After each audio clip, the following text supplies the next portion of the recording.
I love this article. I'm a big fan of Heatstreet, the publication. Like a lot of the journalists they got over there. But this is perfect. And the funny thing is, I've had my own run-ins with people on this list because they're just all mentally ill. So this is the article, Inside the Sad, Pathetic Lives of People with the Top Replies to Donald Trump Tweets. And here's the thing. If you think about William Legate and how he broke him down, again, if you missed that episode, go watch it. But basically, this is a rich kid whose parents don't even like him, but have to fund his decadent lifestyle. A kid who was awarded a Peter Thiel bursary of $100,000, which he managed to convert into a failed app, which apparently was like, ever wanted to share pictures on the internet, but didn't want to get bullied? Yeah, it doesn't anywhere, mate. Yeah, got a million options for that. Well, this is the thing. Fuck off, mate. It's garbage, isn't it? And just failed and just disappeared. And now, after being discovered that he's got freakishly large nipples, is too scared to come back and use Twitter and face the music. And before he read his fucking way over the hill, he created a block bot which blocks 130,000 people. Because and people, he says, are the worst of the worst. So these people do have sad, pathetic lives. Love this. The top one, guy I was just tweeting at the other day, Mike P. Williams. So thank you, William Hicks, for writing this article. Because Mike P. Williams is a fucking omni-shambles. He's a fucking loser. I don't know he's got 27,000 followers on Twitter. Because he claims to be a writer and a content producer. But he doesn't write or produce any content. He literally just spends his time tweeting into the void about politics. And he gets the occasional high five from everyone. This was the guy who said on Twitter, like, my lawyers are drafting a letter because Donald Trump blocked him. And then he goes, no, I was definitely joking. I was definitely being sarcastic. Even though later on in the tweet chain, he's saying, oh, but that American, that Babe Bess, or Best Babe, whatever the fucking name is, wants to sue Donald Trump. Yeah, she's got a case. So, wait, you think she does? Oh, interesting. But Mike P. Williams says he's a freelance writer. He ain't written anything lately. And when he did, it was at BuzzFeed. Okay? And look what he's written at BuzzFeed. I think he's from Liverpool, Sam. Yeah, some great fucking novels in here, man. Right? 17 life skills every Scouser has mastered. 21 things you'll miss when you leave Liverpool. 44 things that would be different if Friends was set in Liverpool. I think he's from Liverpool. All he talks about is Liverpool. On BuzzFeed, I swear he hasn't written a single article that doesn't have the word Liverpool or Scouse in the title. That's true. It's all Liverpool stuff. Or as they say in Liverpool, what a meth. What a meth. What a meth. Yada ming, yada mong, yada meth gone wrong. They do say that in Liverpool. I used to have a girlfriend over there. Don't know why she was singing that to me, looking back, whatever. And look, his Instagram account shows an even sadder tale of woe and loneliness. All the pictures feature freshly Amazon-delivered Blu-ray DVDs.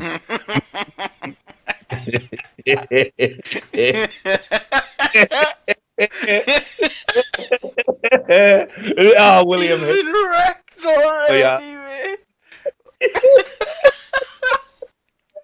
What a legend. All of it. William Hicks. All of it. Just sit, right. I can't wait until the postman comes so I can upload pictures of the things I bought. Right.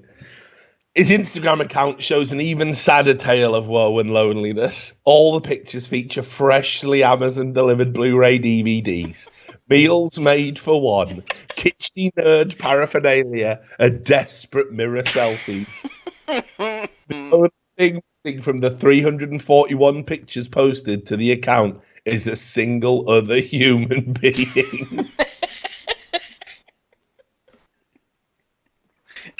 He's been slumped, man. Slumped, like, oh, fucking hell. But yeah, he's been wrecked, hasn't he?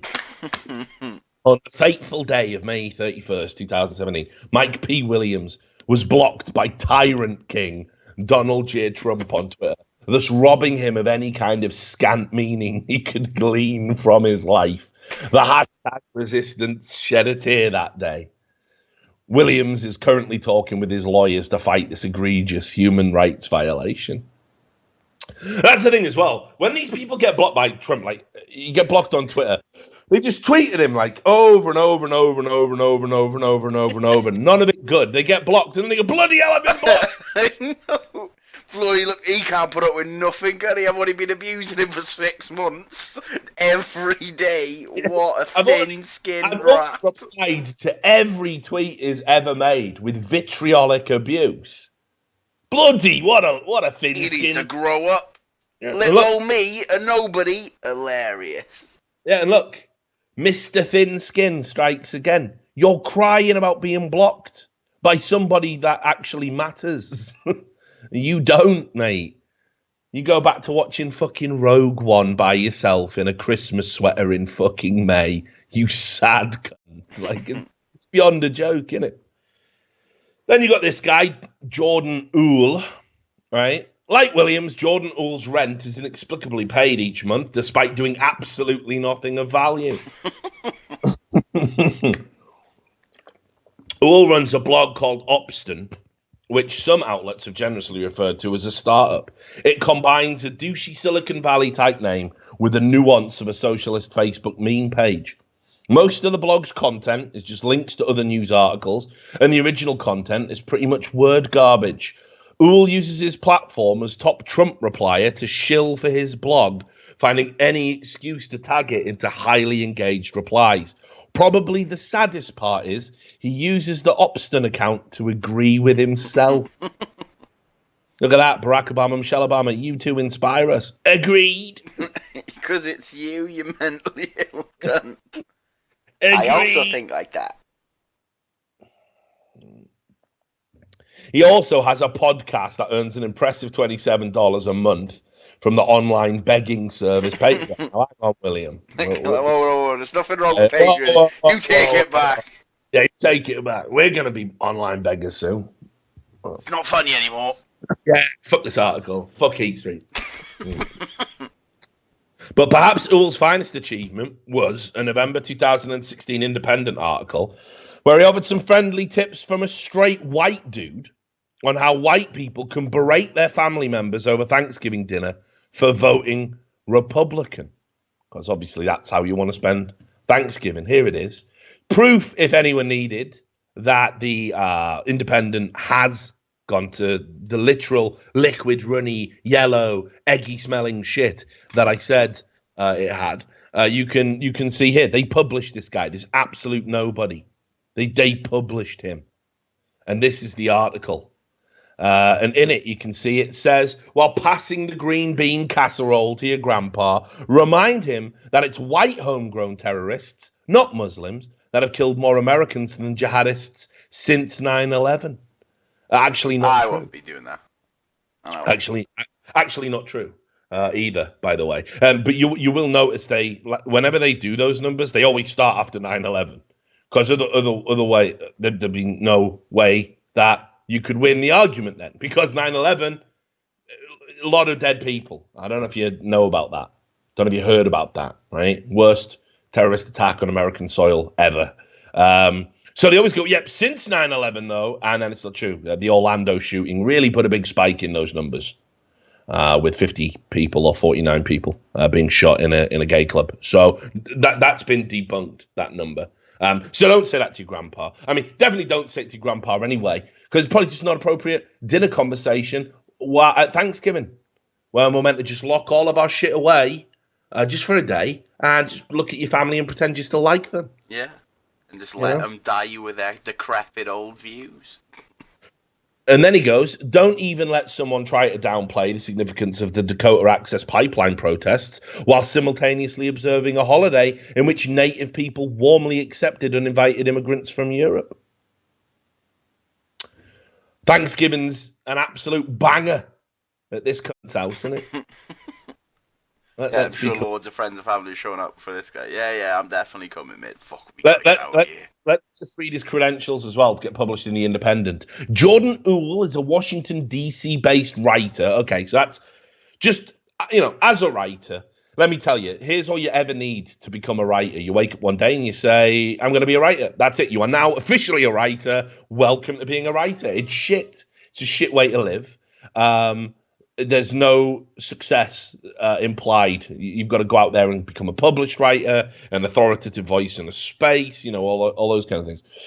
And he also says, and public relations person. What does that mean exactly? What do you work in PR? Oh, no, I don't have a job. I'm a student. What does that mean? So he's tried. He's like, this just shows how sad it is. No one, by the way, no one thinks PR people are particularly, like, if I, what are you? I work in PR. Like, you wouldn't think, ooh, get him. Yeah, I know.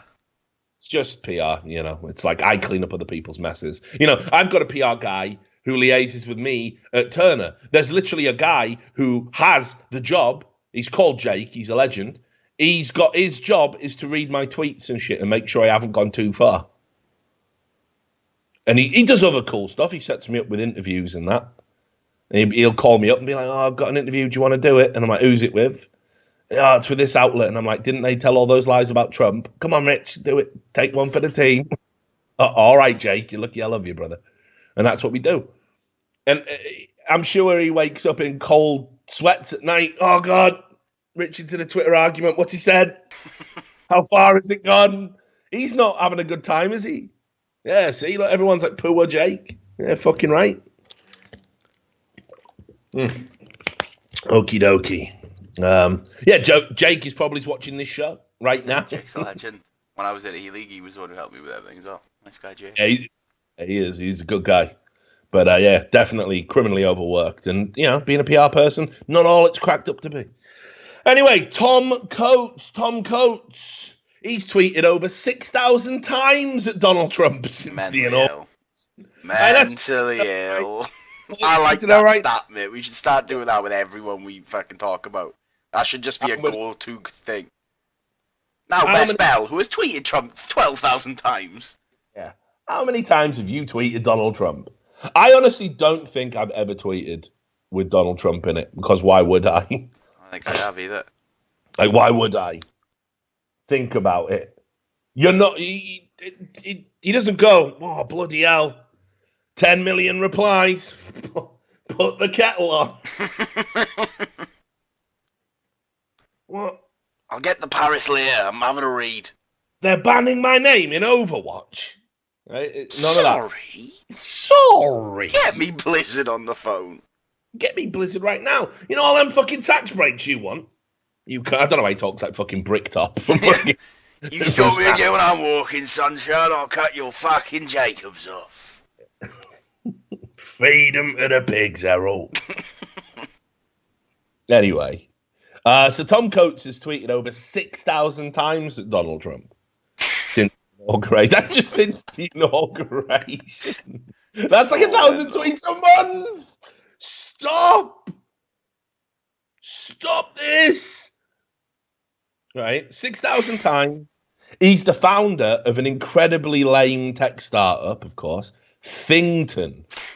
How do all these rats end up getting free money, mate? I need to find a way into this fucking startup game. Yeah, well, start saying you hate Trump. Someone will cut you a check. I hate Trump, but I have no ideas. 100 grand? Yeah, all right, so. I'll just sit around smoking the fucking shisha for a bit, and we'll figure it out. I'll spit in Trump's eyes for 100 grand, mate. So hit me up. Sam does not represent the views of the show. Thanks for watching Secret Service, and Jake, get me out of this one. Yesterday, Sam said in the show he would spit in the president's eyes for money. It's a comedy show. He would like to retract those now. That's what next, mate. And Kathy Griffin taught you nothing. I'd hold up Trump's bloody that's the thing, mate. At least I didn't sever his head. At least I know where the line is. Yeah, you're right. You know where the line is. The line is 7 heads.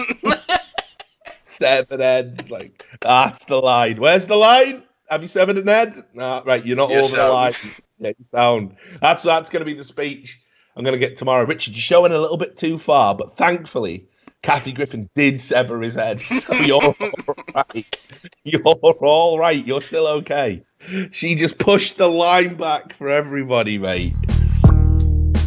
I let you off once before, but you still got the nerve to come back here and make trouble again. Eh? And say, children, what does it all mean?